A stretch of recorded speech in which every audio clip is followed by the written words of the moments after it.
নদীর পাড়ে আড্ডা দেওয়ার জন্য হাজীগঞ্জ ভালো কোনো জায়গা না থাকলেও খেয়াঘাট মসজিদের ছাদের দ্বিতীয় তলায় আমাদের সেই ছোটবেলা থেকে এখানে এসে আড্ডা দেওয়া হয়। আসসালামু আলাইকুম এভরিওয়ান, ওয়েলকাম টু মাই সস্তা ব্লগ। গত পরশু রাতে হুজুরের দাওয়াতে তার মাদ্রাসায় থাকার জন্য যাওয়া হয় হাজীগঞ্জে। রাতের বেলা মাদ্রাসা থেকে পরদিন দুপুর বেলা আমরা দুইজন মিলে হাঁটতে বের হই। বড় মসজিদের সামনে থেকে 2 গ্লাস শরবত খেয়ে তারপর আমরা নিয়ে নেই 30 টাকার আনারস মাখা। তারপর বাজারের মধ্যে গিয়ে আমরা দুইজনের জন্য 2টা পেয়ারা নিয়ে নেই। এগুলো নিয়ে বকুলতলা রোডের মাঝখান দিয়ে আমরা রওনা দেই একটু নদীর পাড়ে বসে নিরিবিলি আড্ডা দেওয়ার জন্য।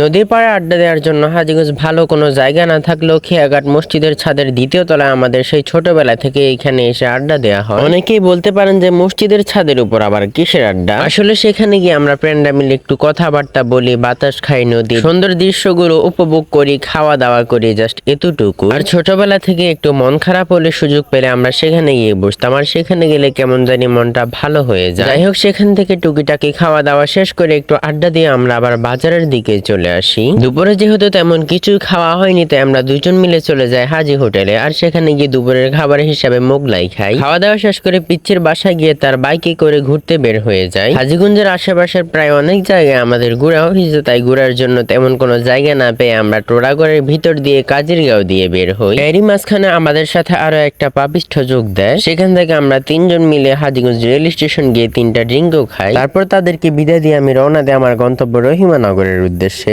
ধন্যবাদ এভরিওয়ান এতক্ষণ পর্যন্ত আমার আজাইরা বকবক শোনার জন্য। আজকের জন্য আল্লাহ হাফেজ।